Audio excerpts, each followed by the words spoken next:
اللهم صل على سيدنا ومولانا محمد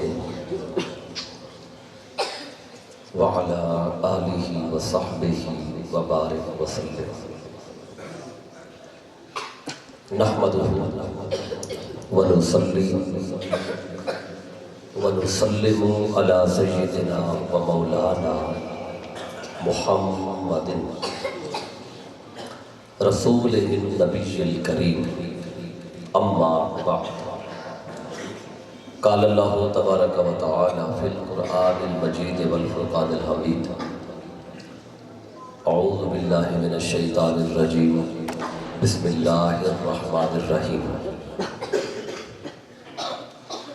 والضحی واللیل اذا سجی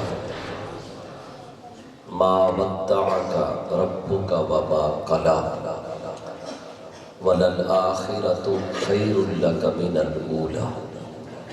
صدق اللہ مولانا العظیم وصدق رسولہ النبی الکریم۔ مولا یا صلی وسلم دائما ابدا علی حبیبک خیر الخلق کلہم، هو الحبیب الذی ترجى شفاعته لكل حول من الاحوال مقتحم۔ حمد اور صلاۃ کے بعد لائق صد احترام معزز علماء کرام، معزز مہمان گرامی قدر، معزز قائدین اور کارکنان تحریک منہاج القرآن بہاڑی،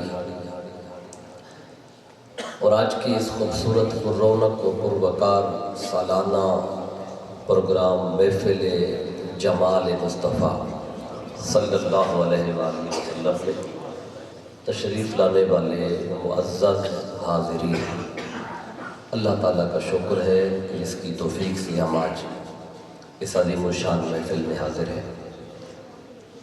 سب سے پہلے تو مبارکباد پیش کرتا ہوں آج کی اس محفل کی تمام انتظامیہ، میلاد کمیٹی کے تمام ممبران کو، جامع مسجد کی انتظامیہ کو، اور چک نمبر 136 WB کے تمام مکینوں کو کہ جنہوں نے مل کر آج کی اس شاندار پروقار اور پر رونق محفل کا انعقاد کیا۔ ساتھ ہی ساتھ میں شکریہ بھی ادا کرنا چاہتا ہوں جناب محترم چودھری جوید اشرف رائٹ صاحب کا اور جناب محترم حافظ محمد ساجد صاحب کا، کہ جن کے توسل سے آج ایک بار پھر آپ کے اس جگ میں آ کر آپ حضرات کے ساتھ یہاں بیٹھ کر چند باتیں کرنے کا موقع ملا ہے۔ تو میں بلا تمہید موقع کی مناسبت سے بات شروع کرنا چاہتا ہوں۔ ابھی مجھے علامہ صاحب نے بتایا کہ محفل کا عنوان ہے جمال مصطفیٰ، تو پھر میں نے اسی حساب سے قرآن مجید کی آیتیں پڑھی ہیں تاکہ جو عنوان ہے محفل کا تو اسی حوالے سے بات کی جائے۔ تو جو آپ نے عنوان رکھا ہے تو اس پر اللہ تعالیٰ نے کیا فرمایا؟ اللہ تعالیٰ نے آقا کے مکھڑے کی قسم کھائی ہے۔ یہ جو سورہ ضحیٰ ہے اس کی ساری جو آیتیں ہیں ہر آیت کا مضمون الگ ہے، 10 سے 11 آیتیں ہیں، لیکن ہر آیت اپنے اندر ایک پورا مضمون رکھتی ہے۔ تو اس پوری صورت میں اللہ نے کسی اور سے بات ہی نہیں کی، صرف اپنے محبوب سے بات کی ہے، اور اس صورت کو صورت محبت بھی کہتے ہیں۔ اور قرآن مجید کی 114 صورتیں ہیں، یہ وہ عظیم صورت ہے کہ جس صورت کی ابتدا مصطفیٰ کی صورت کی قسم سے ہوتی ہے۔ جب بات شروع حضور کے مکھڑے کی قسم سے ہوئی ہو تو پھر اگلا مضمون کتنا شاندار ہوگا جو اللہ نے اگلا مضمون بیان کیا ہے۔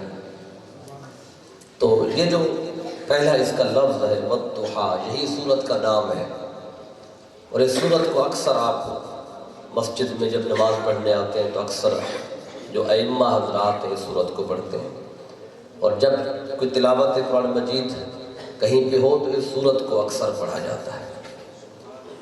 تو آج ہم اس سورت کی جو ابتدائی 2-3 آیتیں ہیں اس حوالے سے کچھ بات کریں گے۔ بعض تراجم اٹھا کے دیکھیں تو وہاں دہا سے مراد مکھڑے کی قسم نہیں، بلکہ بعض نے کہا کہ اس سے مراد دن کی قسم ہے، جاگے لیل سے مراد رات کی قسم ہے۔ ادھر رات ہے تو پھر اس کا متضاد دن ہے، یا پھر کسی نے کہا دہا سے مراد روشنی کی قسم ہے اور لیل سے مراد اندھیرے کی قسم ہے، سیاہی کی قسم ہے۔ تو دونوں چیزیں متضاد قرآن مجید میں یہ بیان چلتا ہے۔ تو بعض نے کہا دہا سے مراد دن ہے اور بعض نے کہا لیل سے مراد رات ہے۔ تو یہ 3-4 مختلف ترجمے آپ کو قرآن مجید کے ملیں گے، اور بعض نے کہا کہ دہا سے مراد چاشت کے وقت کی قسم ہے اور لیل سے مراد رات کی سیاہی جب چھا جاتی ہے اس کی قسم ہے۔ یہ مختلف ترجمے ہیں، اور وہ مفسرین بھی جنہوں نے دہا سے مراد آقا کے مکھڑے کو لیا ہے وہ بھی موجود ہیں، روح المعانی کو پڑھیں، روح البیان کو پڑھیں، اور تفاسیر ہیں شرح الشفاء کو پڑھیں، تو ان میں دہا سے مراد آقا کے چہرے کی جو قسم ہے وہ لی گئی ہے۔ اچھا، آپ کہیں گے پھر ترجمہ مختلف کیوں ہے؟ اس کی وجہ یہ ہے کہ لفظ دہا عربی زبان میں ایک ایسا لفظ ہے جس کے معنی زیادہ ہے۔ یہ عربی زبان کی خصوصیت ہے کہ بعض دفعہ لفظ ایک ہوتا ہے معنی زیادہ ہوتے ہیں، انہی الفاظ میں سے لفظ دہا، تو اس لیے اس کے معنی کیونکہ زیادہ تھے تو ترجمہ کرنے والوں نے کسی نے کوئی معنی لیا، کسی نے کوئی۔ تو مفسرین نے ایک اصول بتایا ہے کہ جب ایک لفظ کے معنی زیادہ ہو اور پھر آپ کو مسئلہ بن رہا ہو کہ یہاں پہ ان 10-12 معنی میں سے 6 معنی میں سے کون سا معنی مراد لیا جائے تاکہ ہم حقیقت تک پہنچیں جہاں رب پہنچانا چاہتا ہے، مفسرین کہتے ہیں پھر آپ ایسا کریں، ان آیت کے شان نزول کو دیکھیں، اس شان نزول میں کوئی نہ کوئی واقعہ ہوگا، کوئی بات ہوگی، اس واقعے کو بھی ذہن میں رکھیں، پھر آپ اس آیت کو پڑھیں تو وہ واقعہ آپ کو اس لفظوں کے معانی تک لے جائے گا۔ اب اگر اس سورہ مبارکہ کا شان نزول دیکھیں کہ کس تناظر میں یہ سورت نازل ہوئی ہے تو آپ کو یہ بات ملے گی کہ اللہ کی طرف سے جو وحی آتی تھی، پیغام آتا تھا جبریل کے ذریعے، کچھ وقت کے لیے اللہ نے جبریل کو روک لیا، یعنی ہفتہ گزر گیا جبریل پیغام لے کے نہیں آیا۔ آقا انتظار میں ہے کہ ہر روز آتا تھا اللہ کا پیغام، آج آنا بند ہو گیا۔ 10 دن گزر گئے جبریل پیغام لے کے نہیں آیا، 15 دن گزر گئے، 20 دن گزر گئے، ہر روز رب کی طرف سے نیا حکم آتا تھا، بات پیغام آتا تھا، اب رک گیا۔ کافروں کو اس بات کی بھی خبر ہو گئی کہ پہلے مصطفیٰ کی طرف پیغام آتا تھا رب کی بارگاہ سے، اب نہیں آ رہا۔ جب ان کو پتہ چلا انہوں نے پورے شہر میں شور شرابہ کیا، کہنے لگے کہ لگتا ہے محمد کے رب نے محمد کو چھوڑ دیا ہے، جو کہ پیغام نہیں آ رہا، وحی نہیں آ رہی۔ تو جب یہ بات آقا تک پہنچی تو دل میں بہت تکلیف ہوئی کہ آج یہ کافر لوگ بھی ہماری محبت کو تانے دینے لگ گئے ہیں کہ میرے خدا نے، میرے محبوب نے مجھے چھوڑ دیا۔ جب یہ تانے آئے، اب اللہ تعالیٰ نے، یہ قوم نے تانا دیا، یہ تانے اور انبیاء کو بھی دیے گئے، قوم تانے دیتی تھی، لیکن طریقہ کیا ہوتا تھا؟ قوم تانا دیتی تھی تو وہ نبی تانے کا جواب خود دیتا تھا۔ پچھلے انبیاء کا ذکر موجود ہے، نوح علیہ السلام کا ذکر پڑھیں، اسی طرح ہود علیہ السلام کا ذکر پڑھیں، یہ سورہ اعراف کے اندر آپ کو بات ملے گی 9ویں پارے میں، 8ویں پارے میں۔ تو اللہ تعالیٰ نے ان کا ذکر کیا، ہود علیہ السلام کو، نوح علیہ السلام کو قوم نے تانا دیا، کہنے لگے اِنَّا لَنَرَاكَ فِي صَفَاحَةٍ، کہ ہم آپ کو معاذ اللہ بے وقوف سمجھتے ہیں۔ تو پیغمبر نے خود جواب دیا تانے کا، فرمایا کہ یا قوم لیس بی صفاحہ، اے میری قوم میں بے وقوف نہیں ہوں۔ قوم نے تانا دیا، نبی نے خود جواب دیا، پھر قوم نے تانا دیا پیغمبر کو، اِنَّا لنراک فی ضلال مبین، ہم آپ کو کھلی گمراہی میں دیکھتے ہیں۔ اللہ نے جواب نہیں دیا کہ تم جھوٹ بولتے ہو، غلط کہتے ہو، نبی خود بولتا ہے یا قوم لیس بی ضلالہ، اے میری قوم میں گمراہ نہیں ہوں۔ تو قوم طعنہ دیتی ہے، نبی خود جواب دیتا ہے۔ اب یہ قوم آقا کی طرف بھی طعنوں کا رخ ہوا، قوم نے طعنے دیے، کافر کہنے لگے، سورہ رات کا اختتام ہے، کہنے لگے لست مرسلا، ہم آپ کو رسول نہیں مانتے، آپ اللہ کے رسول نہیں ہیں۔ جب کافروں کا طعنہ آیا، آقا نے چاہا کہ میں جواب دوں، کیونکہ باقی انبیاء نے بھی جواب دیے تھے، اللہ نے روک لیا۔ اے حبیب، وہ اور تھے، آپ اور ہیں۔ وہ اپنے جواب خود دیتے رہے، آپ نہیں دیں گے جواب۔ تمہاری تعالیٰ اگر میں جواب نہیں دوں گا تو کافر لوگ اور اپنے دعوے میں پختہ ہو جائیں گے، جواب تو دینا پڑے گا۔ اے حبیب، جواب دیں گے پر آپ نہیں، جواب آپ کا میں دوں گا۔ اب اللہ نے جواب دیا، جواب اللہ ویسے بھی دے سکتا تھا، کافرو تم جھوٹ بولتے ہو، میرا مصطفیٰ تو سچا رسول ہے، لیکن اللہ نے جواب دینے سے پہلے قرآن میں قسم کھائی، فرمایا یاسین، اے سید و سردار، والقرآن الحکیم، مجھے قسم ہے قرآن حکیم کی، انک لمن المرسلین، آپ تو میرے سچے رسولوں میں سے ہیں۔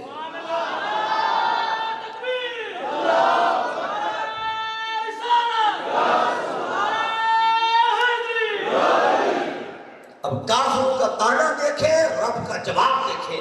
اللہ ویسے ہی جواب دیتا تو لوگ مان لیتے، لیکن اللہ قسم کھا کے جواب دیتا ہے، قسم اٹھا کے۔ اب ایک اور طعنہ جو کافروں نے آقا کو دیا تھا، کہنے لگے انک لمجنون، آقا سے کہنے آپ ہمیں مجنون لگتے ہیں، آپ ہمیں معاذ اللہ پاگل لگتے ہیں۔ اب جواب آقا نے نہیں دیا بلکہ اللہ نے جواب دیا، کیا فرمایا؟ پہلے قسمیں کھائی، نون والقلم وما یسطرون ما انت بنعمت ربک بمجنون۔ نون، قسم ہے مجھے نور مصطفیٰ کی، والقلم، اور قسم ہے مجھے قلم کے قلم کی، وما یسطرون، اور قسم ہے قلم کے لکھے ہوئے کی۔ پھر یہ تین قسمیں کھا کر رب جواب دیتا ہے، بدبختو، تم کہتے ہو میرا مصطفیٰ معاذ اللہ مجنون ہے، ما انت بنعمت ربک بمجنون، یہ اپنے رب کی نعمت کے ساتھ مجنون نہیں ہے، بلکہ مجنون ہونا تو اور بات، وَإِنَّكَ لَعَلَىٰ خُلُقٍ عَظِيمٍ، بلکہ یہ تو خلق عظیم پر فائز ہے۔ اللہ نے ان کے طعنے کا رد بھی کیا، آگے جواب بھی دیا۔ خلق عظیم اور ہے، مجنون ہونا اور بات ہے۔ اب اللہ نے جواب دیا، دو طعنے، اب تیسرا ایک اور طعنہ بھی قرآن میں آیا۔ کافروں نے کہا یہ شاعر کا کلام ہے، مصطفیٰ جو بولتے ہیں یہ شاعر کا کلام ہے۔ آقا خاموش تھے، رب نے جواب دیا، وما ہوا بقول شاعر، اے حبیب آپ نے نہیں بولنا، میں نے جواب دینا ہے، یہ شاعر کا کلام نہیں ہے، بلکہ اللہ فرماتا ہے وما علمناہ الشعر، ہم نے مصطفیٰ کو شعر سکھایا ہی نہیں، یہ تو اللہ کا کلام ہے۔ اب یہ طعنے اب تین چار میں نے آپ کو بتائے قرآن سے، اور بھی ہے لیکن سمجھنے کے لیے اتنا کافی ہے کہ طعنہ کافروں کی طرف سے آتا، جواب خدا دیتا۔ اب یہاں جو طعنہ دیا ہے سورہ دوحہ میں، یہ طعنہ اس پہ غور کریں ذرا۔ کافروں نے یہ کہا تھا آپ رسول نہیں ہیں، طعنہ مصطفیٰ کو تھا۔ کافروں نے طعنہ دیا آپ مجنون ہیں معاذ اللہ، طعنہ مصطفیٰ کو تھا۔ یہاں جو طعنہ ہے یہ طعنہ مصطفیٰ کو نہیں ہے سورہ دوحہ میں، یہاں طعنہ خدا کو ہے۔ کافروں نے یہ نہیں کہا تھا کہ محمد نے رب کو چھوڑا ہے، بلکہ بات یہ تھی رب نے مصطفیٰ کو چھوڑا ہے، محمد کے رب نے محمد کو چھوڑا ہے۔ اب طعنہ خدا کو جا رہا تھا۔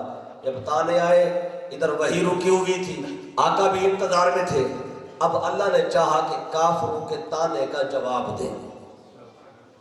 اب طعنہ تھا کہ رب نے چھوڑا، اب اللہ نے طعنے کا جواب دیا تیسری آیت میں، فَوَالضُّحَىٰ وَاللَّيْلِ إِذَا سَجَىٰ، جواب آیا تیسری آیت میں، مَا وَدَّعَكَ رَبُّكَ وَمَا قَلَىٰ، اے حبیب آپ کے رب نے نہ آپ کو چھوڑا ہے نہ آپ سے کبھی ناراض ہوا ہے۔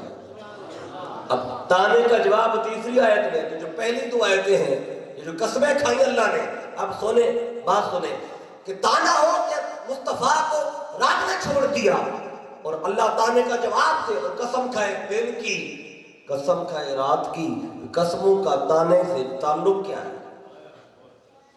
جواب دینا ہوگا میں نے نہیں چھوڑا، اور کہے چائے کی قسم، یا کہے رات کی سیاہی کی قسم، یا کہے روشنی کی قسم، یا کہے سیاہی کے اندھیرے کی قسم، میں قسموں کا اور تانے کا جو جواب ہے آپس میں ربط نہیں بنتا۔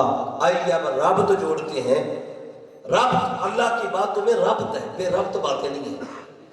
اب ربط کیا ہے؟ کیونکہ جب کافر نے دیا نا تانا کہ محمد کے رب نے محمد کو چھوڑ دیا معاذ اللہ، تو آقا کے دل پہ گران گزری بات، تکلیف ہوئی اور اس کا اثر چہرے پہ نظر بھی آیا۔ تو اللہ نے فرمایا اے جبریل، کافروں کے تانے کا جواب تو بعد میں دیں گے، پہلے جا ذرا یہ بددعا کہ مصطفیٰ کے مکھڑے کی قسم لے کے جا۔ کیوں؟ کہ پہلے ذرا مصطفیٰ کے چہرے پہ بہار تو لائے۔ وہ جو تکلیف سی ہے دل میں اور ملال نہ ہے، پہلے مصطفیٰ کے چہرے پہ رونق لا، بہار لاتے ہیں، پہلے مصطفیٰ کے مکھڑے کی قسم کھاتے ہیں، مصطفیٰ کی زلفوں کی قسم کھاتے ہیں، پھر کافروں کے تانے کا جواب بھی دیں گے۔ اب مجھے بتائیں، جب یہ جب قسم رب نے بھیجی، جبریل لے کے آیا، مصطفیٰ کے چہرے پہ جو پریشانی کے آثار تھے، یہ قسمیں سننے کے بعد ایمان سے بتائیں کہ چہرے پہ کوئی پریشانی رہی ہوگی؟ کہ اب اللہ اس میں بتا رہا ہے اے حبیب، جو خدا بات شروع بھی تیرے مکھڑے کی قسم سے کرتا ہے اور بات شروع بھی تیری زلفوں کی سیاہی سے کرتا ہے، وہ خدا تجھے چھوڑ کیسے سکتا ہے؟ اب ایک تو یہ بات، اچھا دوسری بات یہ کہ اللہ نے یہاں اس قسموں میں کافروں کو بھی اشارہ کیا ہے، اشارے میں بات کی ہے۔ اچھا وہ کیا، آپ غور کیجئے گا، اشارہ کیا دیا اللہ نے؟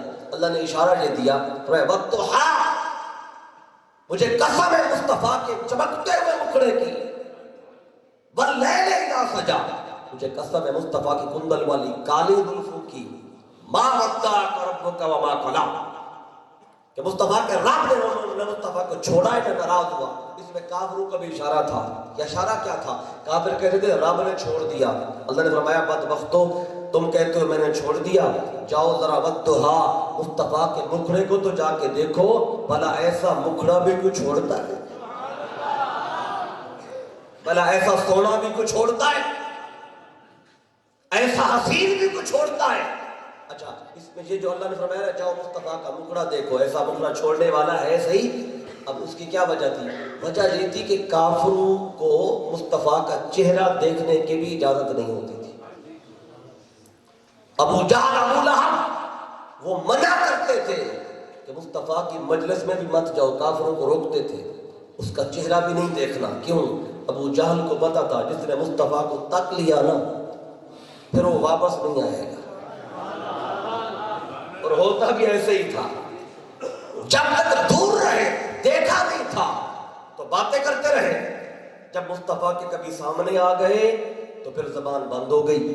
ابو جہل کو پتہ تھا، اس نے طریقہ یہ نکالا، بھئی طریقہ یہ ہے کہ مصطفیٰ کا چہرہ ان کو نظر ہی نہ آئے، دیکھنے نہیں دیتا۔ اب اس میں آپ کو دلیل دیتا ہوں، حدیث پاک میں آتا ہے میرے آقا صلی اللہ علیہ وسلم ایک جنگ میں تھے، دوران ایک جنگ ایک کافر لڑتے لڑتے اپنی سواری پہ بیٹھا ہوا تلوار لے کے لڑ رہا ہے، دوران ایک جنگ آقا اپنے چبوترے پہ کھڑے ہو کے ادھر ادھر اپنے غلاموں کو دیکھ رہے ہیں، کیسے میرے غلام لڑ رہے ہیں، اور آقا ہدایات دے رہے تھے۔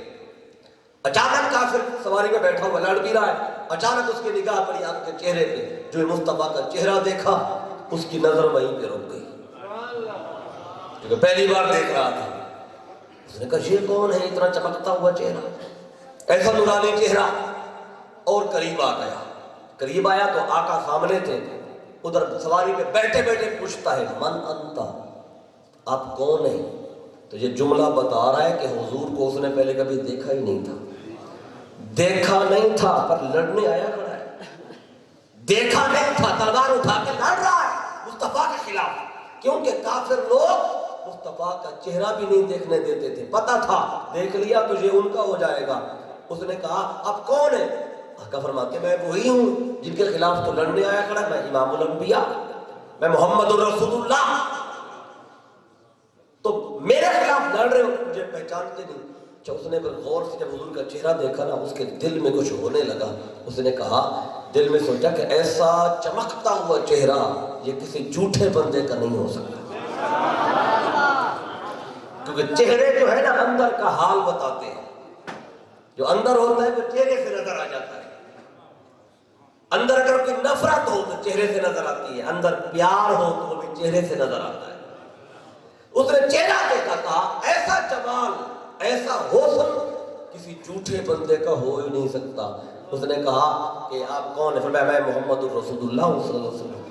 تو اس نے کہا اچھا میں اگر آپ کا کلمہ پڑھ لوں تو مجھے کیا دیں گے؟ تو اس کا اتنا عقیدہ اس کا تھا، یہ حسین چہرے والے سے کچھ مانگوں تو ملتا ضرور ہے۔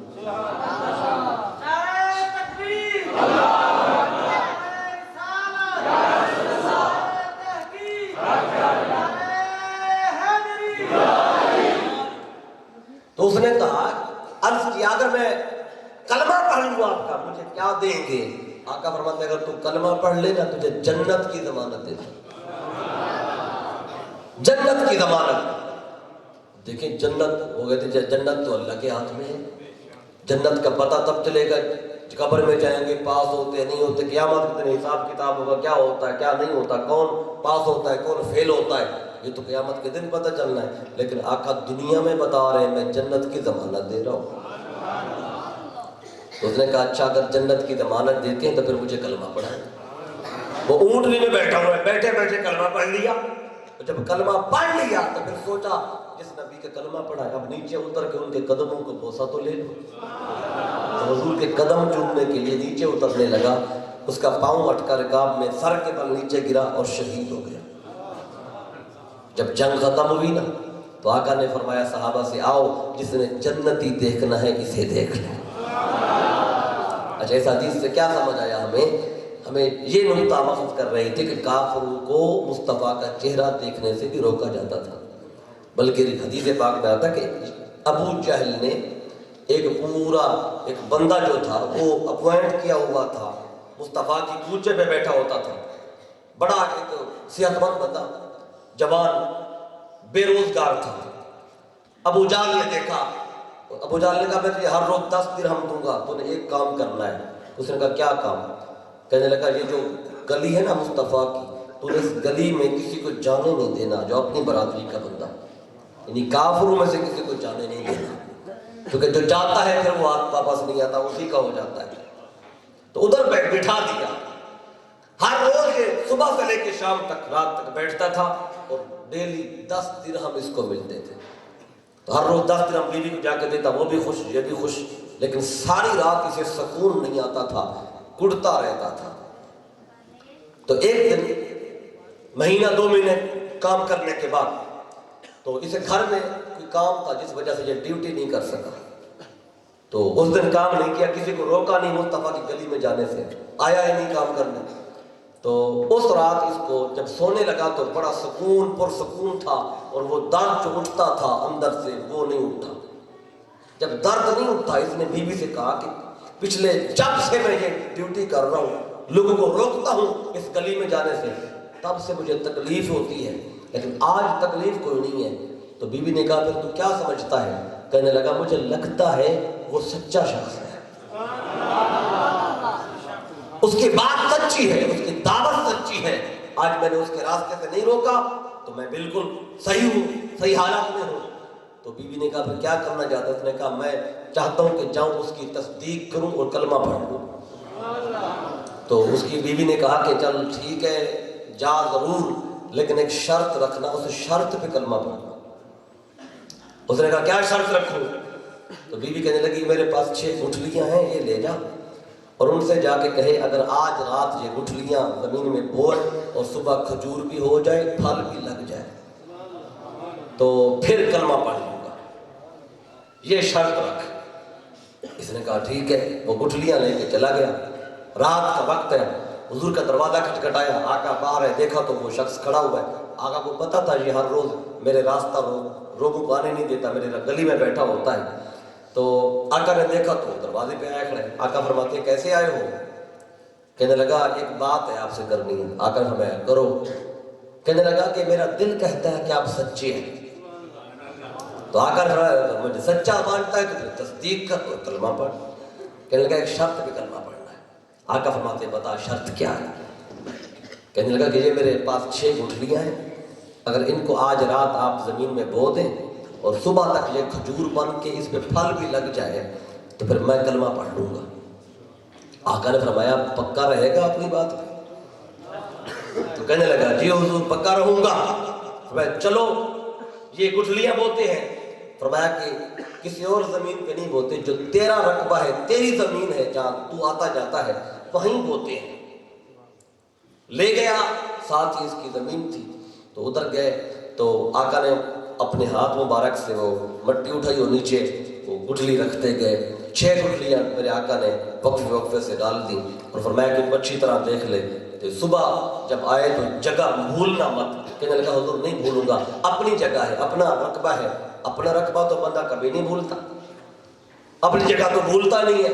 تو چل پڑے. عرض کیا حضور پھر صبح ملاقات ہوگی. آقا نے فرمایا ٹھیک ہے. حضور اپنے گھر تشریف لے گئے، یہ اپنے گھر گیا. بیوی سے جا کے کہا کہ جو شرط تو نے بتائی تھی نا میں وہ شرط رکھا. بیوی کہتی ہے بہت اچھا کیا ہے. سو گیا.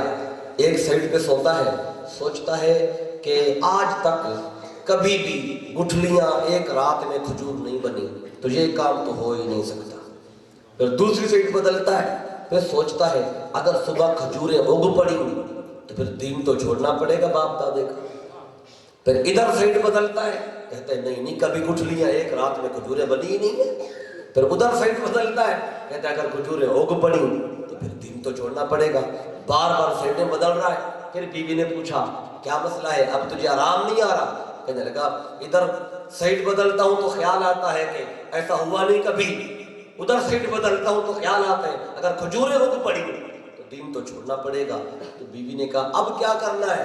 کہنے لگا بتا کوئی حل بتا. اس نے کہا ابو جہل سے مشورہ کر، وہ کوئی اچھا مشورہ تجھے دے گا. یہ رات کو اٹھا، ابو جہل کے دروازے پہ پہنچ گیا. دروازہ کھٹکھٹایا، ابو جہل باہر نکلا. دیکھا تو وہ بندہ کھڑا ہوا جس کو ڈیوٹی پہ لگایا تھا. ابو جہل نے کہا اگر 10 درہم آج نہیں ملے تو صبر کر لیتا، صبح لے لیتا، رات کو مجھے آ کے جگایا ہے. اس نے کہا آج تو میں نے کام ہی نہیں کیا تھا، تو آج تو 10 درہم میں نے بنتے ہی نہیں ہیں، تو پھر کیا کرنے آیا ہے؟ کہنے لگا آج میں مصطفیٰ کے دروازے پہ چلا گیا تھا اور ان سے ایک شرط پہ میں نے کہا تھا، شرط رکھی ہے یہ پوری ہو جائے تو میں اسلام قبول کر لوں گا. شرط کیا رکھ کے آیا ہے؟ جی میں 6 گٹھلیاں لے گیا تھا اور میں نے کہا اگر یہ صبح کھجوریں بن گئی، پھل بھی لگ گیا تو میں آپ کا کلمہ پڑھ لوں گا. ابو جہل نے کہا تجھے کس پاگل نے کہا یہ شرط رکھا ہے؟ اس نے کہا وہ کھجوریں اگ جائیں گی. ابو جہل کہتا ہے وہ کھجوریں اگ جائیں گی، تجھے کس نے کہا یہ شرط رکھ؟ اس نے کہا اب کیا کریں پھر، اب کیا کریں؟ اس نے کہا ہم ہیں پریشان نہ ہو، تو کیا کرے گا؟ ابو جہل نے کہا مجھے لے چل جہاں تو نے گٹھلیاں ڈالی. رات کا وقت لے گیا، یہاں ڈالی یہاں ڈالی یہاں ڈالی. تو ابو جہل نے کہا چلو نکال لے گٹھلیاں. اس نے 6 کے 6 گٹھلیاں نکال لی. اس نے کہا اب کیا کرنا ہے؟ ابو جہل نے کہا اب گھر جا آرام کر، نہ گٹھلی رہے گی نہ کھجور اگے گی. جب گٹھلیاں تو لے کے جا رہے کھجور کہاں سے ہونی ہے؟ اس نے کہا بات تو بڑی ویلڈ ہے. وہ گھر چلا گیا اور ابو جہل نے کہا ساری رات گٹھلیوں پہ پہرا دینا، ہمیں پتہ ہے کہ ان گٹھلیوں پہ مصطفیٰ کے ہاتھ لگ گئے، یہ گٹھلیاں بھی بڑے سمجھدار ہو جاتی ہیں، کہیں یہ اڑ کے پھر ادھر نہ پہنچ جائے. ساری رات ان کا پہرا دینا. کہنے لگا میں نے سونا ہی نہیں ہے. اور جیب میں ڈالی گٹھلیاں. ابو جہل نے کہا جیب پہ بھی ہاتھ رکھ لے ایسے تاکہ سارا راستہ تجھے محسوس ہوتا رہے کہ گٹھلیاں جیب کے اندر ہیں. گھر تک یہ نہ ہو کہ گھر پہنچنے سے پہلے گٹھلیاں ادھر ہی پہنچ جائیں. تو اس نے کہا ٹھیک ہے. وہ جیب پہ ہاتھ رکھے ہوئے پہنچا گھر میں. بیوی نے کہا کیا کر آیا ہے؟ گٹھلیاں نکال آیا ہوں. اب کیا ہوگا؟ گٹھلیاں ہمارے پاس ہے، کھجور اگنی نہیں ہے اور دین چھوڑنا نہیں پڑے گا. ساری رات دونوں میاں بیوی گٹھلیوں پہ پہرا دیتے رہے. ابھی صبح وہ بھی نہیں تھی، گھر سے نکل پڑا. اور ابو جہل نے کہا تھا کہ صبح جب جاؤ نا تو مجھے بھی ساتھ لے لینا، میں بھی چلوں گا دیکھوں گا.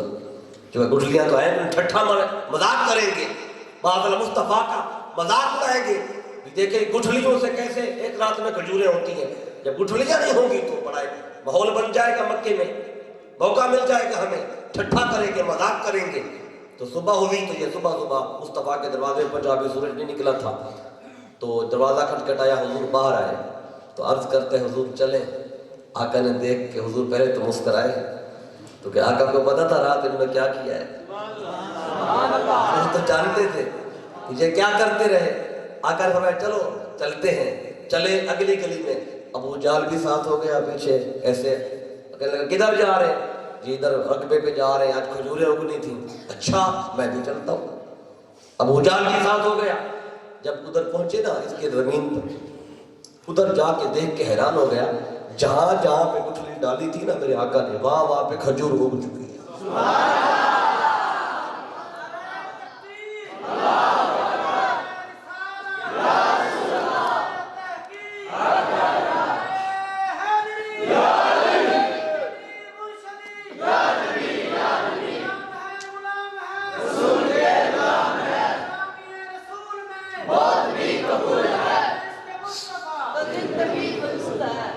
تو جدھر جدھر میرے آقا نے گٹھلی ڈالی کھجور اگ چکی۔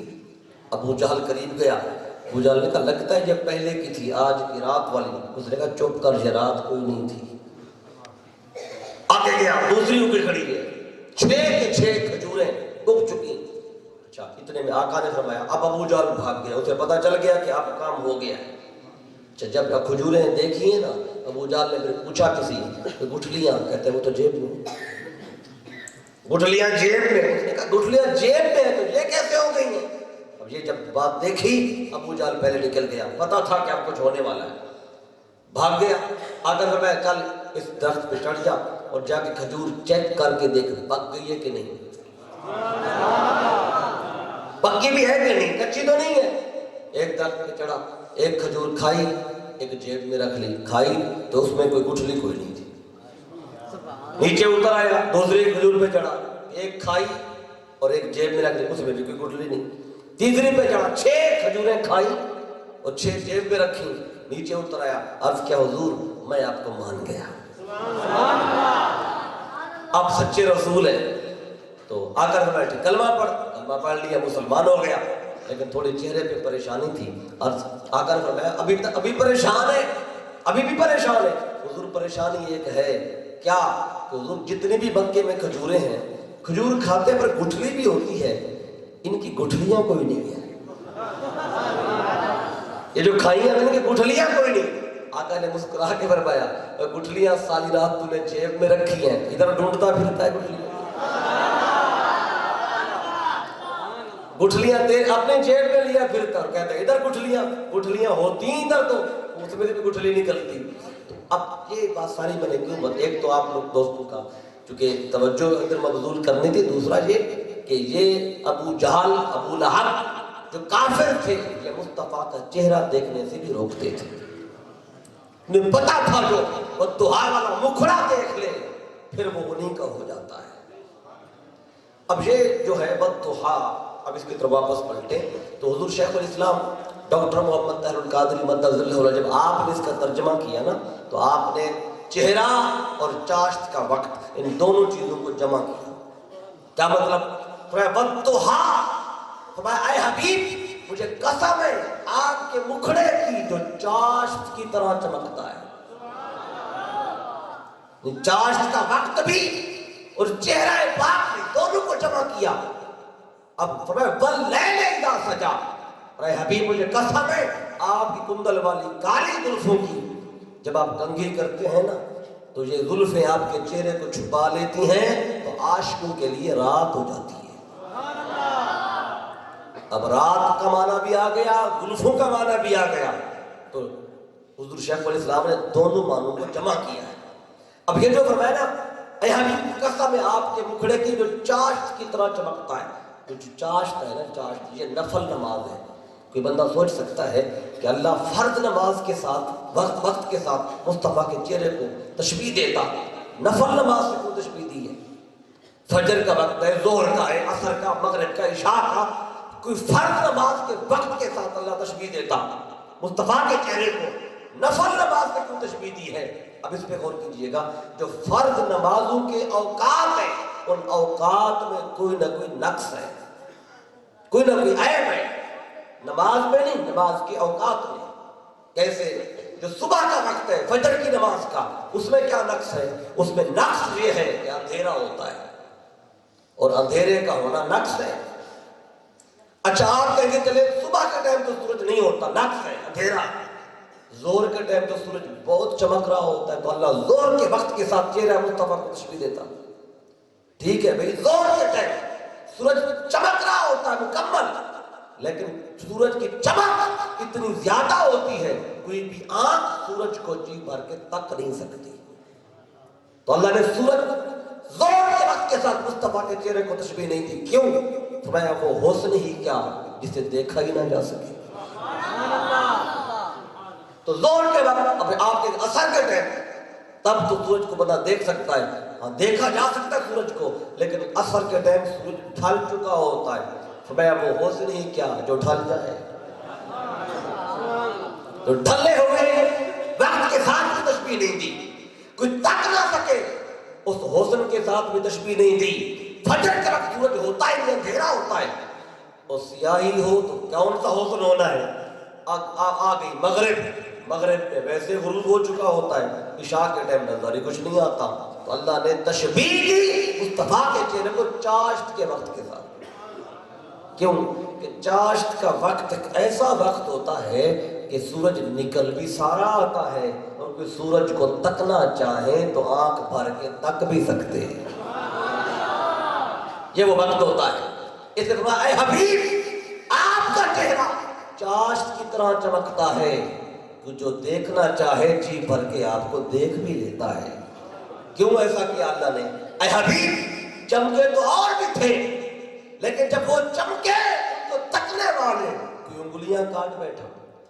کیونکہ چمکے تو یوسف بھی تھے، حسن یوسف بھی تھا، ان کو دیکھنے والیاں ہاتھ میں پھل لے کے بیٹھی ہیں اور چھریاں لے کے بیٹھی ہیں.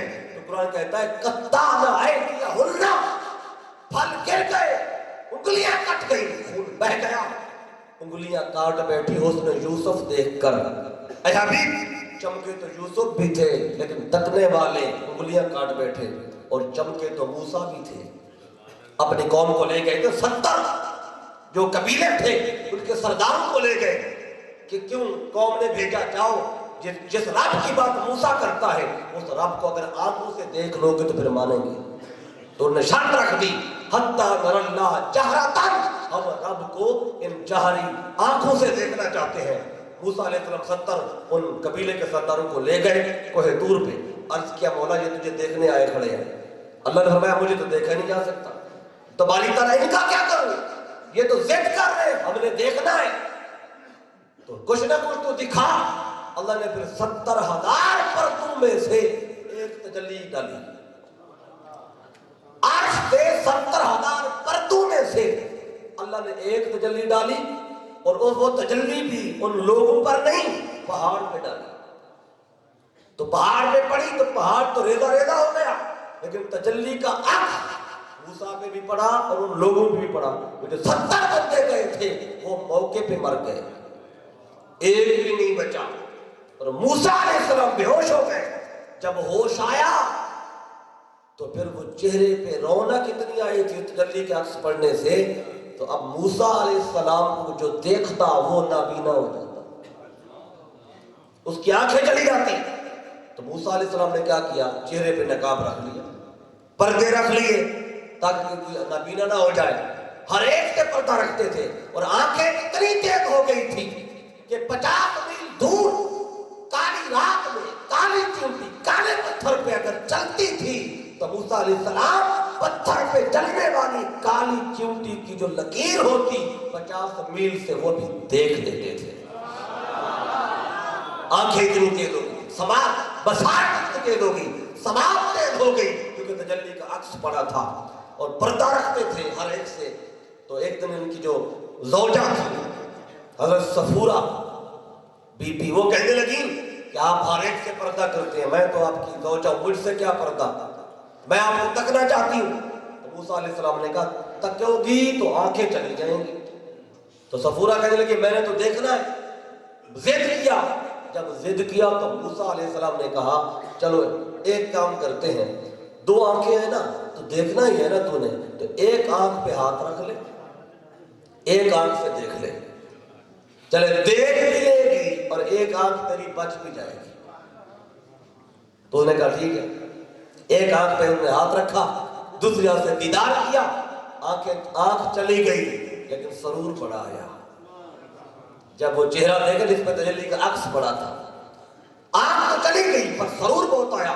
کچھ دن گزرے، پھر کہتی ہے میں دوبارہ دیکھنا چاہتی ہوں۔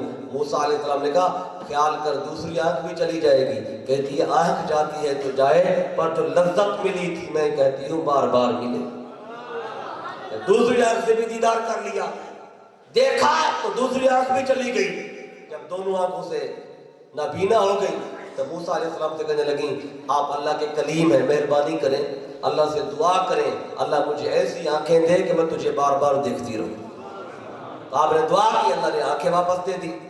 اب بتانا یہ چاہتا ہوں چمکے یوسف بھی تھے، ان کو تکنے والے انگلیاں کاٹ بیٹھے، چمکے موسیٰ بھی تھے، تکنے والے نابینا ہو جاتے۔ ادھر مصطفیٰ کا وقت آیا، رب کہتا ہے حبیب والضحیٰ، آپ کا چہرہ آپ کی چمک ویسی نہیں کہ تکنے والے نابینا ہو جائیں، بلکہ یہاں پہ سنیں اے حبیب موسیٰ پہ تجلی کا عکس پڑا تھا، 70,000 پردوں میں سے تکنے والے اندھے ہو جاتے۔ اے حبیب تجھے تو میں نے بلا حجاب دیدار کرایا، اپنے پاک بلایا ہے، پردے ہٹا دیے، اللہ نے وہ دوریاں مٹا دی اور اللہ نے ملاقات کی، اور ملاقات کا جو انداز تھا اسے قرآن میں بتایا۔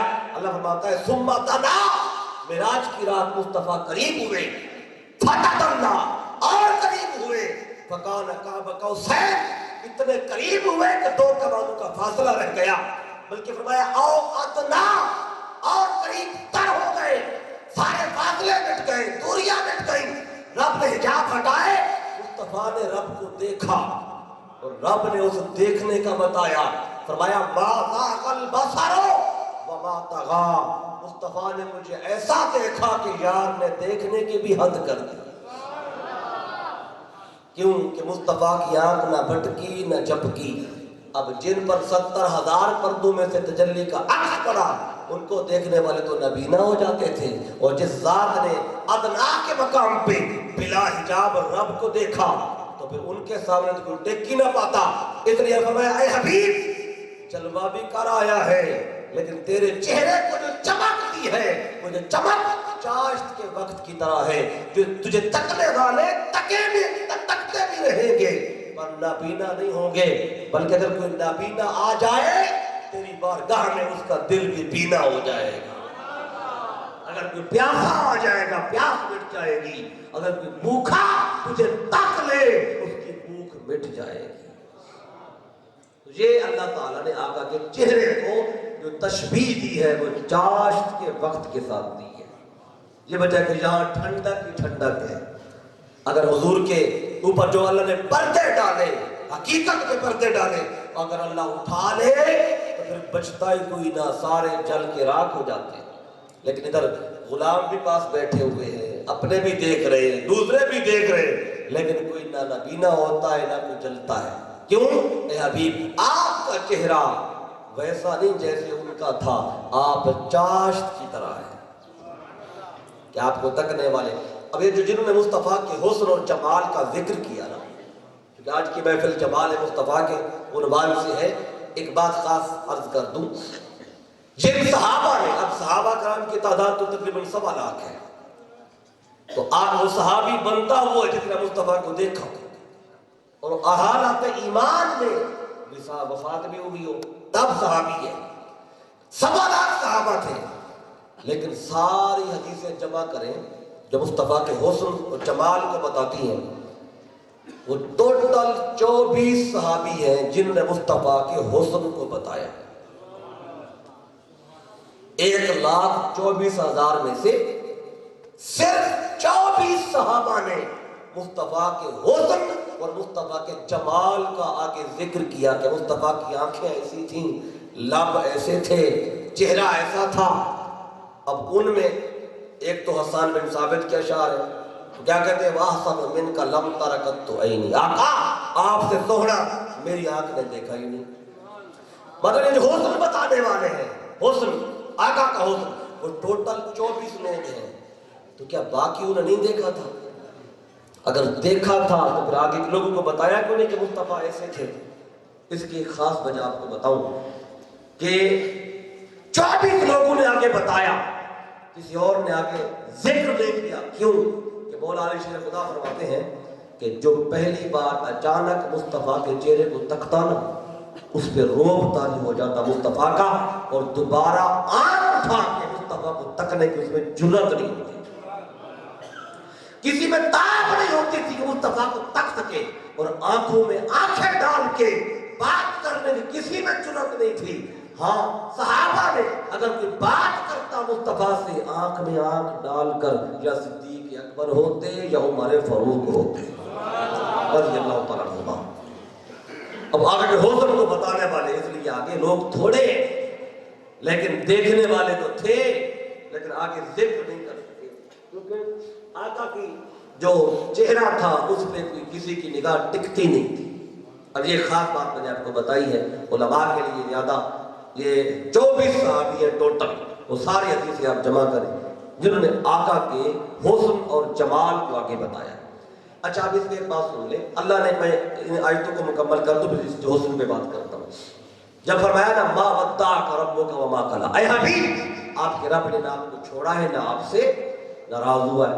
تانے کا جواب تو آ گیا، لیکن اللہ نے صرف تانے کا جواب نہیں دیا، رد نہیں کیا تانے کا، بلکہ رد بلیغ کیا. کیا فرمایا؟ اے حبیب یہ کہتے ہیں میں نے چھوڑ دیا، فرمایا وَلَلْآخِرَةُ خَيْرٌ لَكَ مِنَ الْأُولَىٰ. اے حبیب یہ کہتے ہیں میں نے چھوڑا، بلکہ ہمارا حال تو یہ ہے کہ ہر آنے والا دن ہماری محبت بڑھتی جا رہی ہے، ہماری قربت بڑھتی جا رہی ہے، فاصلے مٹتے جا رہے ہیں، دوریاں مٹتی جا رہی ہے، ہجر مٹتا جا رہا ہے، بلکہ جو جو وقت گزرتا جا رہا ہے اے حبیب ہماری محبت تو گاڑی ہوتی جا رہی ہے. اللہ نے رد نہیں کیا، تانے کا رد بلیغ کیا. اب تھوڑی بات میں آپ کو حسن اور جمال کی بتا دوں، کیونکہ آج جمال کے عنوان سے، آگے کے جمال کے عنوان سے آج کی آپ محفل ہے، تو تھوڑا یہ سمجھ لیں حسن کیا ہوتا ہے، جمال کیا ہوتا ہے. یا عام طور پہ اردو زبان میں حسن و جمال اکٹھا بیان ہوتا ہے، لیکن حسن اور جمال میں فرق ہے. آپ کہتے ہیں کیا کیسا فرق ہے؟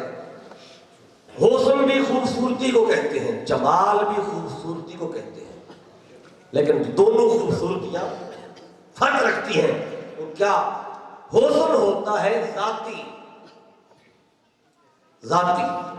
جمال ہوتا تو یہ بھی حسن ہے لیکن یہ نسب کا حسن ہوتا ہے. آج آپ کا جو حسن مصطفیٰ کا آپ نے عنوان نہیں رکھا، جمال مصطفیٰ کا عنوان رکھا ہے نا، تو حسن ذاتی ہوتا ہے، جمال یہ ہوتا تو یہ بھی حسن ہے، خوبصورتی، لیکن نسب کی خوبصورتی کو جمال کہتے ہیں. کیا مطلب؟ جو مصطفیٰ کا شجرہ نسب ہے اس کے جمال کی بات ہو رہی ہے. اب یہی بات حسان بن ثابت نے کی ہے. آئیے اب ان شعروں کی طرف آتے ہیں. کیا کہا حسان بن ثابت نے مصطفیٰ کو دیکھ کر؟ اب دیکھیں نا آج یہاں پہ نعت پڑھی جا رہی ہے، سنی جا رہی ہے، نہ پڑھنے والوں نے مصطفیٰ کو دیکھا نہ سننے والوں نے مصطفیٰ کو دیکھا، تو وہ کیسی محفل ہوگی کہ مصطفیٰ کو تک تک کے نعتیں پڑھتے تھے اور تک تک کے سنتے بھی تھے. وہ تو محفل نعت تو اس کا کیا عالم ہوگا، نہ ادھر پڑھنے والوں نے دیکھا نہ سننے والوں نے دیکھا، پڑھ پڑھ کے بیان بھی کر رہے ہیں، سننے والے جھوم بھی رہے ہیں. آئیے یہ نعتیں جو آپ اور ہم سنتے ہیں پڑھتے ہیں، یہ ان کی لکھی ہوئی جن یار کو دیکھا ہی نہیں، آؤ آج ان کی نعت بھی سنیں جو یار کو دیکھ کے نعت لکھتا ہے. اچھا دیکھنے والوں نے کیا لکھا ہے، اب آپ کو پتا چلے گا نعت کسے کہتے ہیں. لوگوں کو نعت کا بھی نہیں پتا، نعت میں، منقبت میں، اور پھر ان میں فرق ہی نہیں کرتے. بس پڑھا جائے آتا ہے نعت پڑھو، شروع کچھ اور کر دیتے. نعت کیا ہے جو حسان بن ثابت نے پڑھی ہے، حضور کی تعریف کی، کیا ہے؟ وہ احسن من کا لم ترکت عینی، آقا آپ سے سونا میری آنکھ نے دیکھا ہی نہیں. اچھا دوسرا شعر کیا کہا؟ اجمل منکا لم تلد النساء، آقا آپ سے سونا کسی ماں نے جنا ہی نہیں۔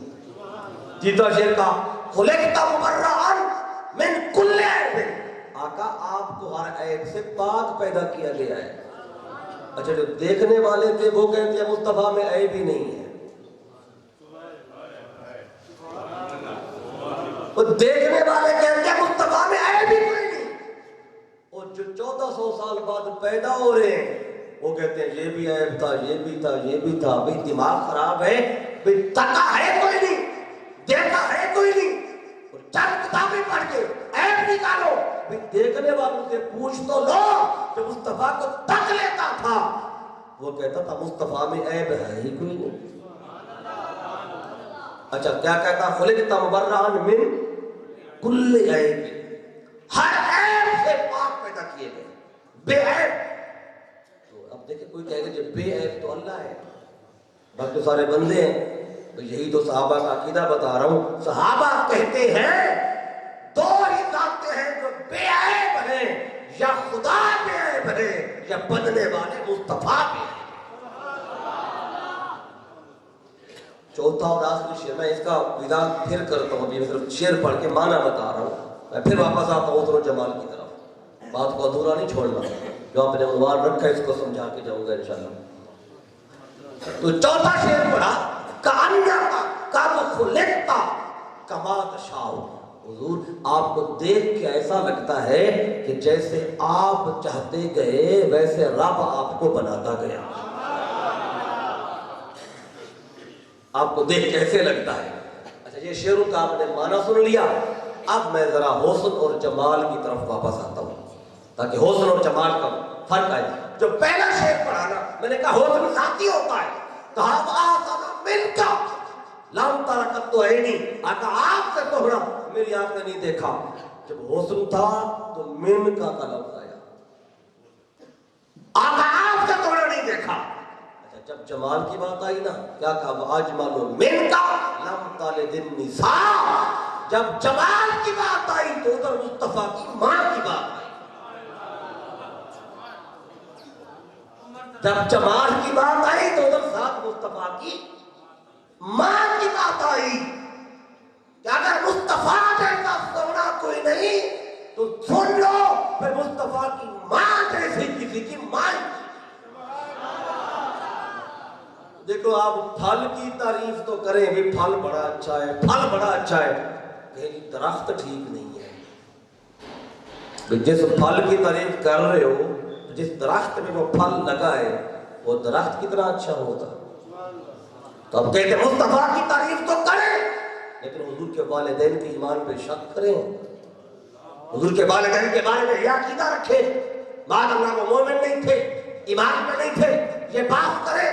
صحابہ سے عقیدہ لو، وہ کہتے ہیں اگر مصطفیٰ جیسا کوئی نہیں ہے تو مصطفیٰ کی ماں جیسی کسی کی ماں ہی کوئی نہیں ہے۔ اس لیے جب حسن کی بات آئی آقا آپ سے سونا کوئی نہیں دیکھا، جب جمال کی بات آئی کہا لم تلد النساء، آقا آپ سے سونا کہاں دیکھتا میں کہ آپ سے سونا تو کسی ماں نے جنا ہی نہیں۔ اب حسن اور جمال کی اگلی بات سن لیں۔ دیکھیں میں نے کہا حسن کی بیان کرے نا، آقا کہا تو حضور مسکراتے ایسے تھے، دیکھتے ایسے تھے، چہرہ ایسا تھا، یہ حسن کی بات ہے آقا کی پرسنل جو ہوتے ہیں اٹ سیلف۔ لیکن جو جمال ہے، اب یہ جمال جو ہے یہ نسب کا حسن ہے۔ اب ہم جتنے لوگ بیٹھے ہوئے، باہر بھی مسجد بھری ہوئی ہے، اندر بھی کم از کم کوئی 1000 سے تو زیادہ بندے بیٹھے ہیں نا، ٹھیک ہے؟ تو اب جتنے جوان بھی بیٹھے ہیں، بزرگ بیٹھے ہیں، باہر بھی اندر بھی، میں ایک بات کہنے لگا ہوں کیونکہ جمال کی بات ہے، جمال نسب سے ہوتا ہے، ہر ایک کا ایک شجرہ نسب ہے، میرا بھی ہے، آپ کا بھی ہے، لیکن مجھے بتائیں ہمیں اپنے نسب کے بارے میں کتنا پتہ ہے؟ دیکھیے ہمارا باپ کا نام سب کو آتا ہے، باپ کے بعد دادے کا نام بھی یاد ہوتا ہے، پردادے کا نام بھی کسی کسی کو یاد ہوتا ہے، اس سے اگلے دادے کا نام چاند ایک کو یاد ہوتا ہے، اس سے آگے تو پھر پتہ ہی نہیں۔ ایسے ہے کہ نہیں؟ میں یہ ہاتھ نہیں کھڑے کروانا چاہتا، لیکن اپنے ہم گریبان میں جا کے دیکھیں ہم میں سے کتنے ایسے بیٹھے جن کو اپنے 5 واسطے یاد ہو، یعنی باپ کے بعد دادا، پھر اگلا دادا، پھر اگلا دادا، پھر پیچھے پیچھے کیا ہے 5-6 واسطوں تک پتہ ہی کوئی نہیں ہے، اور زبان کھول لیتے مصطفیٰ کی ذات پہ پیچھے تو ہے کیا تجھے اپنا نہیں پتا، اور بات کرتے مصطفیٰ پہ، مصطفیٰ کے والدین پہ، مصطفیٰ کا نسب، مصطفیٰ کے نسب میں بھی حسن ہے. کیوں؟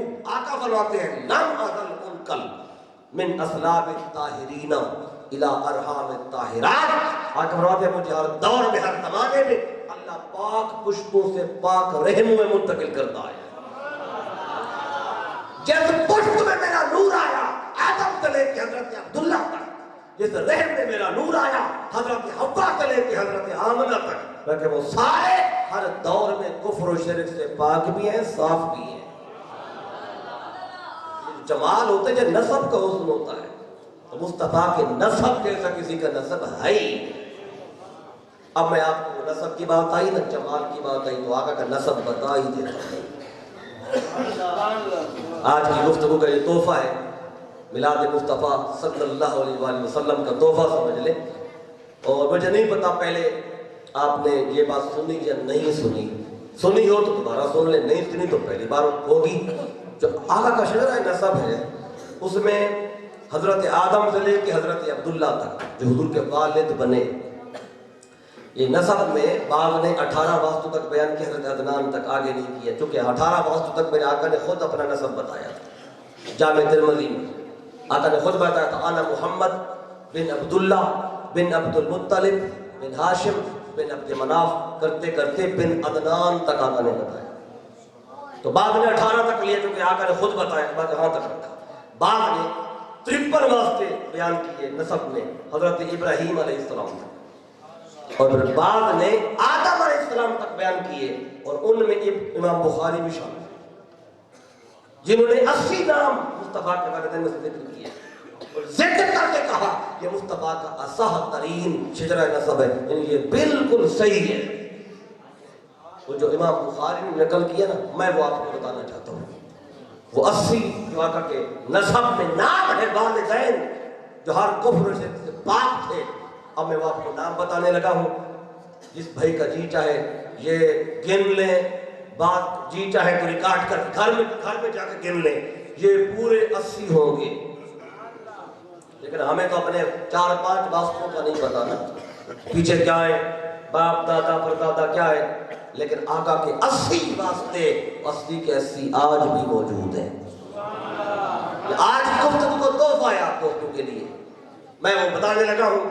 محمد صلی اللہ علیہ وآلہ وسلم بن عبداللہ بن عبد المطلب بن ہاشم بن عبد مناف بن قصی بن کلاب بن مرہ بن کعب بن لوی بن غالب بن فہر بن مالک بن نظر بن کنانہ بن خزیمہ بن مدرکہ بن الیاس بن مزر بن نزار بن معد بن عدنان بن عمرو بن حمیسہ بن سلامان بن عوف بن ببت بن کموال بن ابی بن عوام بن ناشد بن حضا بن بلداخ بن جدلاف بن طابق بن جاہم بن ناہش بن ماخی بن ایفی بن ابکر بن عبید بن الدعاء بن حمدان بن سنبر بن جسربی بن جہدن بن جلہن بن اراوا بن عیزی بن ذیشان بن ایفر بن اقناب بن ایحاب بن مکسر بن ناہد بن زارع بن سمی بن مزی بن عوض بن ارم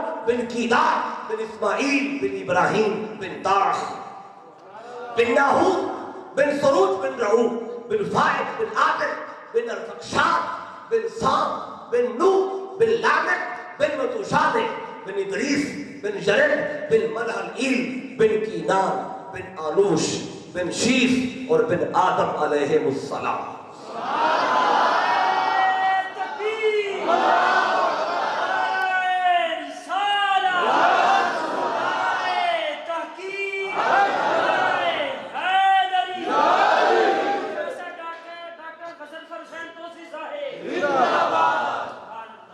یہ آقا کے والد کا ذکر تو ہو گیا، والدہ کا نہ ہو تو پھر بات نہیں بنتی.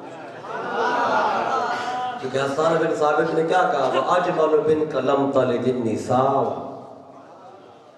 آپ جیسا کسی ماں نے پیدا ہی نہیں کیا. تو وہ مائیں کون کون سی ہیں جن کے شکم میں مصطفیٰ کا نور آیا.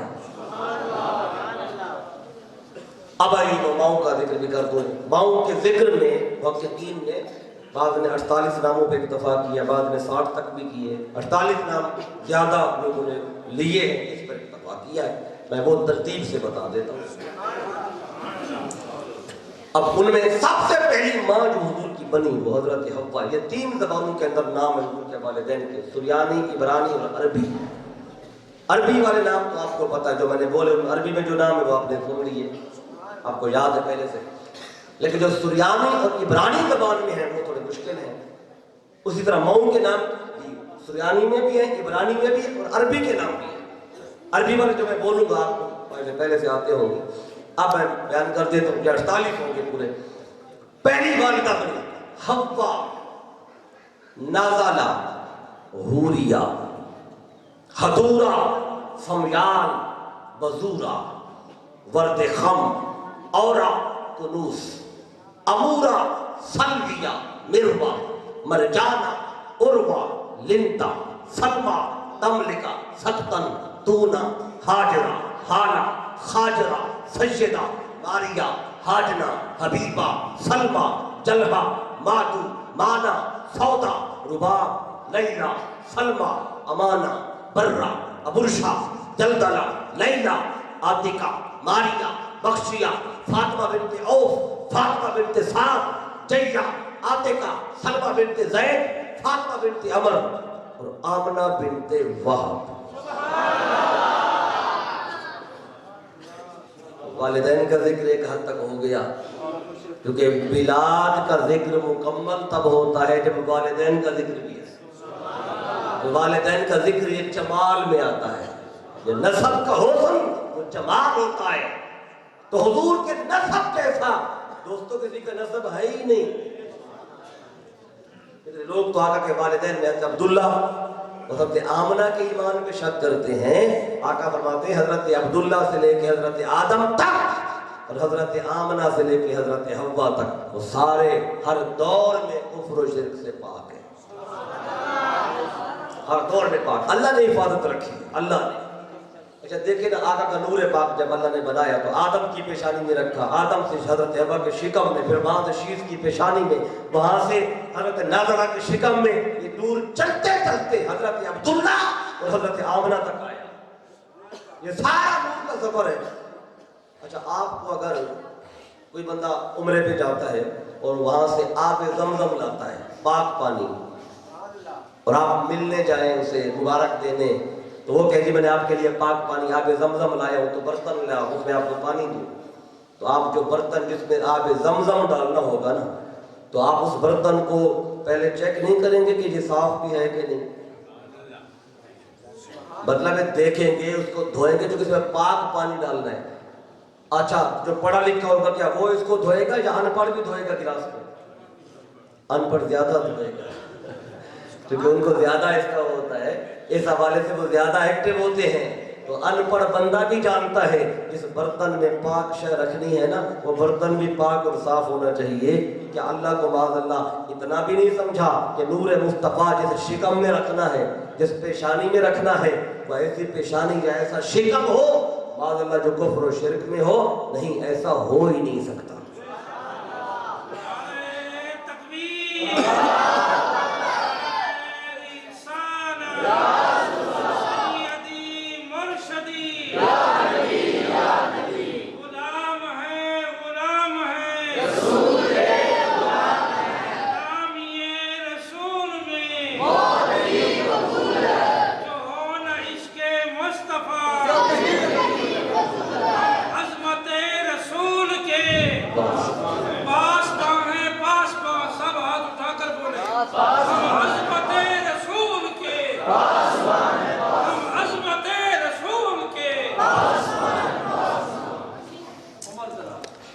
یہ جمال کی بات سے ہم ادھر آئے ہیں نسب کی طرف, تاکہ پتہ چلے جمال کہتے کس کو ہے.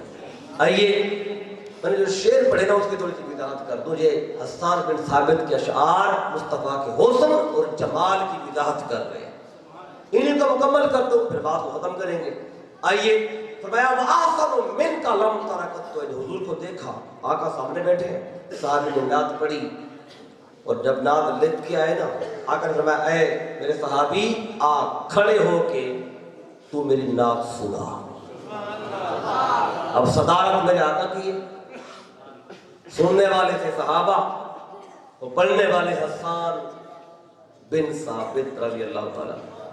اچھا حسان کہتا ہے آقا آپ سے سونا میری آنکھ نے نہیں دیکھا، اور آپ سے سونا کسی ماں نے جنا ہی نہیں، حسن و جمال کو میں نے ایک ہاتھ تک کر دی بات۔ اب جو اگلی بات ہے وہ اگلے شعر کی طرف ہے، جب یہ کہا نا خلقت مبرئا من کل عیب، آقا آپ کو اللہ نے عیب سے پاک بنایا ہے۔ اگر صحابی نے غلط کہا ہوتا نا غلط تو آقا روک لیتے۔ آقا فرماتے ہیں میرے صحابی کیا کہہ رہا ہے؟ بے عیب تو اللہ ہے، میں کہا ہوں؟ کوئی بتائے کہ آقا نے روکا صحابی کو؟ نہیں روکا نا، نہ روک کر بتا دیا حسان ٹھیک کہہ رہا ہے، ایک خدا بے عیب ہے، دوسرا مصطفیٰ بے عیب ہے۔ دیکھیں نا آج استاد کے سامنے شاگرد سبق سنائے اور شاگرد غلط پڑھے گا تو استاد روکے گا کہ نہیں روکے گا؟ اگر تو ہر ہفتے یا مہینے بعد گھی کا ڈبہ استاد کے گھر میں پہنچتا ہوگا نا تو پھر تو استاد نہیں روکے گا، ٹھیک ہے نا؟ شاگرد جو ہوگا تو جو بھی کر بس گھی آتا رہے، مال آتا رہے، تو جو بھی کر، تجھے پاس کرانا ہمارا کام ہے۔ یہ آج کل کے وہ استاد ایسے ہو سکتے ہیں لیکن مصطفیٰ جیسا استاد ایسا نہیں ہو سکتا۔ آقا ہوں اور غلطی کرنے والے کو روکے نہ۔ صحابی غلطی کرتا، آقا روکتے۔ اچھا کہا آقا آپ کو اللہ نے بے عیب بنایا، آقا نے مہر لگا دی، ٹھیک کہہ رہا ہے۔ آخری شعر جو ہے نا اس میں نے کچھ زیادہ بات کرنی ہے، دیکھتا ہوں کتنی دیر کرنی ہے، آپ کے چہروں کے حساب سے میں بات کو مکمل کر دوں گا۔ کأنک قد خلقت کما تشاء، حضور آپ کو دیکھ کے ایسے لگتا ہے جیسے آپ چاہتے گئے ویسے اللہ آپ کو۔ اب یہاں ہے کما تشاء، کما تشاء کا معنی ہے جیسے مصطفیٰ نے چاہا ویسے اللہ نے، لیکن قرآن پڑھے نا، قرآن میں کچھ اور لکھا ہوا ہے۔ سورہ آل عمران آیت نمبر 6 علماء سب پڑھ بھی رہے ہیں، وہ کیا ہے؟ هو الذی یصورکم فی الارحام کیف یشاء۔ اللہ نے فرمایا اللہ وہ ہے جو ماؤں کے رحم میں تمہیں صورت دیتا ہے، کیسی؟ کیف یشاء، جیسے وہ چاہتا ہے۔ تو قرآن کہتا ہے کیف یشاء، انسان کو صورت ویسی ملتی ہے جیسے رب چاہتا ہے، لیکن حسان کہتا ہے کما تشاء۔ سبحان اللہ۔ قرآن کہتا ہے کیف یشاء اور حسان کہتا ہے کیف یشاء کا معنی ہے جیسے خدا نے چاہا ویسا بنایا، اور کما تشاء کا معنی ہے جیسے مصطفیٰ نے چاہا ویسا بنایا۔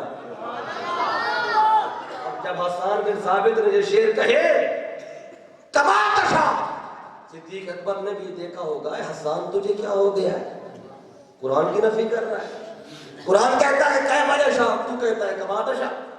عمر فاروق رضی اللہ عنہ بیٹھے تھے، انہوں نے بھی آنکھ اٹھا کے دیکھا تو ہوگا نا حسان کیا کہہ رہا ہے، کیا کہہ رہا ہے۔